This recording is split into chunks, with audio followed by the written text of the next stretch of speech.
Tak, zdravím vás zase z Japonska. Cestou na stanicu sme videli priamo na ulici takéto akvárium s jedovatými rybami fugu, ktoré teda čakajú na nejaký svoj osud.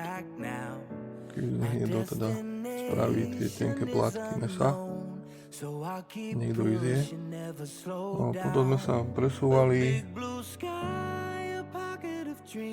do ďalšej časti Tokia k mezu Shrine, kde ma zaujalo teda takéto jazierko s takými tvarovanými jazálkami okolo.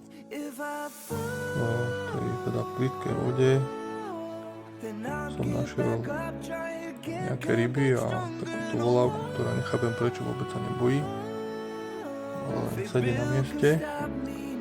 No tu vidno, ako to jazierko vyzerá, teda relatívne plitké, zabahnené. Je tu už aj nejaké koi a tu už nejaké klasické kapre, koi nejakej nižšej hodnoty. No a takto to teda vyzerá v tom komplexe toho chrámu. Je ďalší pohľad na jazierko, vidno, že tu si nikto nejakým lístym a nejakým pánom nerobí žiadne starosti, ale tým kaprom to zjavne vôbec nevadí. No ide sa tu po takom chodníku cez tieto otvory brány. Neviem vôbec presne, koľko ich tam je, ale bolo ich tam teda dosť. Tu vidno, že tá ryba normálne pri tých 5 stupňoch normálne žerie v tom páne. Čo ma teda zaujalo, že sú absolútne prispôsobené v tej teplote a nemajú absolútne nejaký zimný spánok. No tu je taký prístrešok nad tým na tou nádržou s vodou. A tu je ďalší pohľad na jazierko, to je tá jeho vstupná časť, teda nátoková. Je to pavilón, odkiaľ má človek teda to jazierko pozorovať. No, sa snažím niečo povedať. V Toshogu Shrine, to je zase ďalší taký chrám, kde teda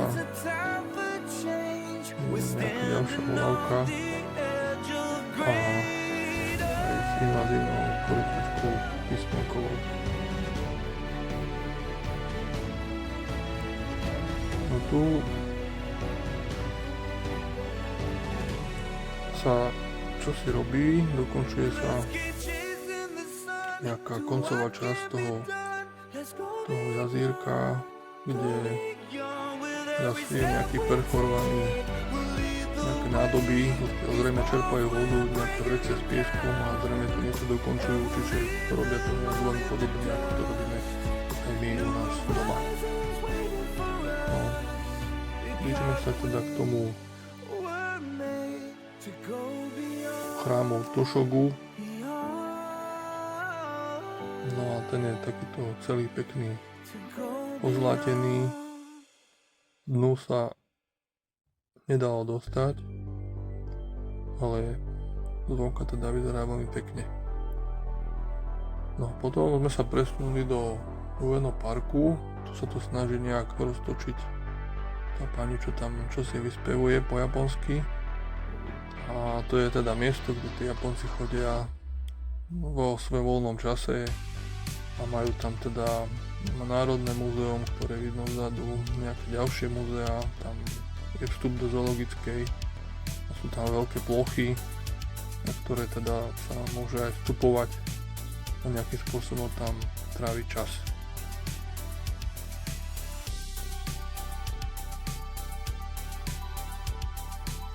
No súčasťou Ueno parku sú aj také prírodné jazierka, ktoré teda sú domovom aj pre nejaké všade prítomné kapre a jedna časť toho jazierka je skôr taká močaristá alebo jazera skôr, kde teda to musí pekne v lete vyzerať, lebo Všade tam vidno stonky z lotosových kvetov.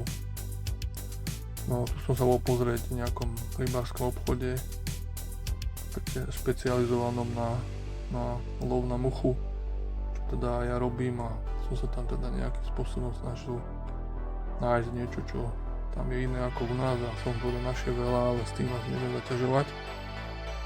No potom sme sa presunuli do záhrad v okolí Imperiálneho paláca, kde teda zase bolo vidno nejakú vodu, ale tentokrát teda bez rýb, a okolo toho paláca je nejaká vodná priekopa, je tam tiež veľké množstvo ploch s takouto nepochopiteľne žltou zoschnutou trávou v zime. Neviem, ako to robia, že to je takéto, úplne ináč to vyzerá ako u nás. Tu vidno časť tej vodnej priekopy, ktorá je okolo toho paláca. Tu som obzeral tie borovice, že vlastne už ich strihali už takto rýchlo v takomto období. No a našli sme tu nejaké citrusy normálne na strome pomelo, a hneď vedľa bol nejaký pomaranč. Čiže takto v zime to normálne je na strome aj v Japonsku pri teplote plus 5.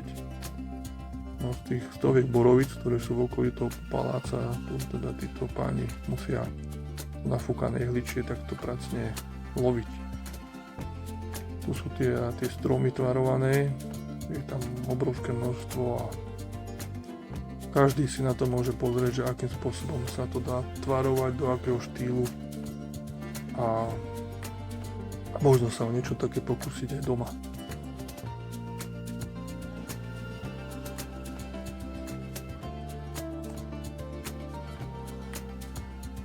No tu som pozeral, že ihlice sú pretrhané a zvyčajne sa to striha tak na 2, maximálne 3 vetvičky. No, presunuli sme sa do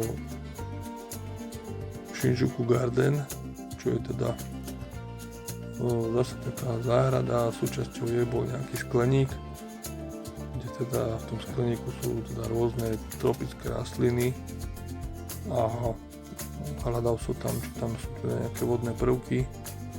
No, našli sme tam také plitké jazierko, zabahnené, kde teda ma najviac zaujali v okolí tieto skaly, ktoré všetky boli z nejakých pochopiteľných dôvodov asi umelé, teda boli na nerozoznanie od pravých skál, ale boli zrejme robené z polystyrénu a nejakého lepidla, čo teda bolo tak na nerozoznanie od skutočných skál. Tu je teda to jazierko s tými tropickými rastlinami, kde teda boli len nejaké 2-3 karasy a plávali tam ako nejaké stovky žubrienok, teda nejakými leknami.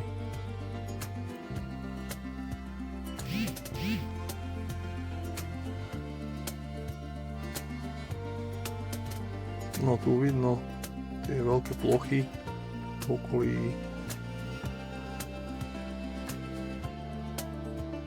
toho skleníka. Súčasťou toho komplexu tej Shinjuku Garden je taká formálna časť s tými vyššími stromami, čo ste videli, a tu sú teda jazierka v tej takej klasickej časti, ktorá je venovaná skôr tej klasickej japonskej záhrade. To znamená, vždy všade sú nejaké jazierka, väčšinou teda s kaprami. Tu neboli žiadne koi, ale pekne tu vidno, ako to je celé prepracované, udržiavané, či už tie tvarované azalky alebo takéto borovice.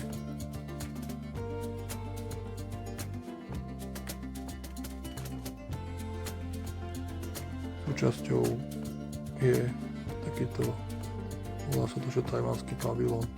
Tu som chcel ukázať chodník, ako oddelili pomocou škrydlí od tých trávnatých plôch.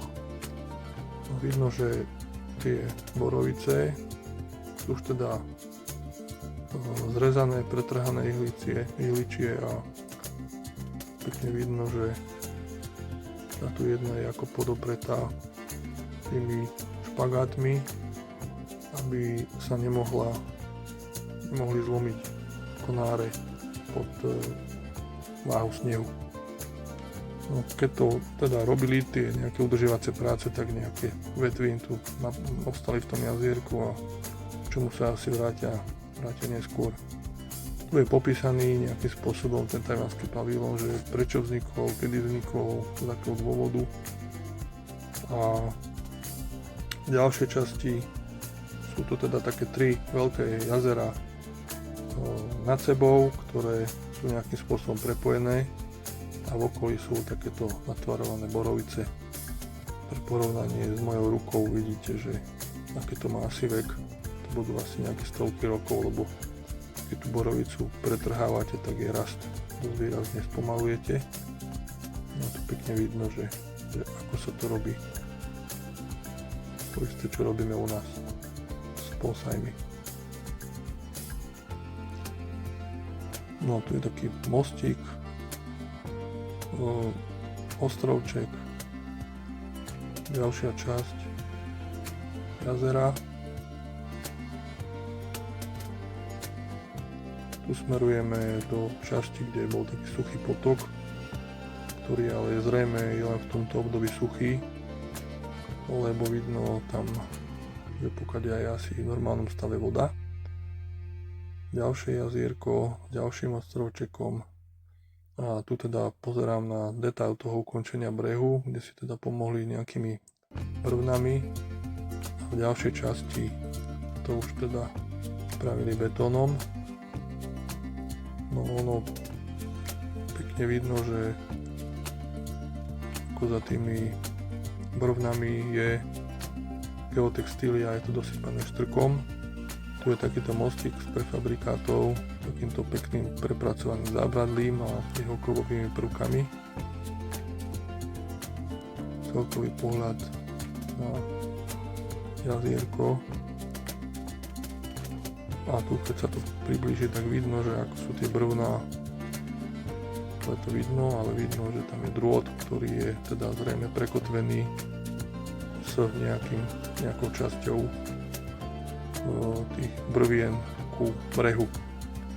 Pekne vidno, aké sú prepracované čiapky, detaily kovové, kovania na tom zábradli.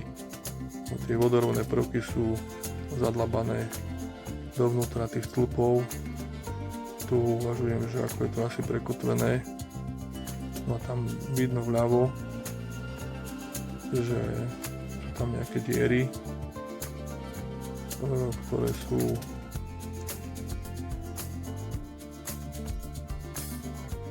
prekryté zátkami. A tuto to bude vidno, ako je vlastne to zábradlie cez nejakú kotvu upevnené do podkladu.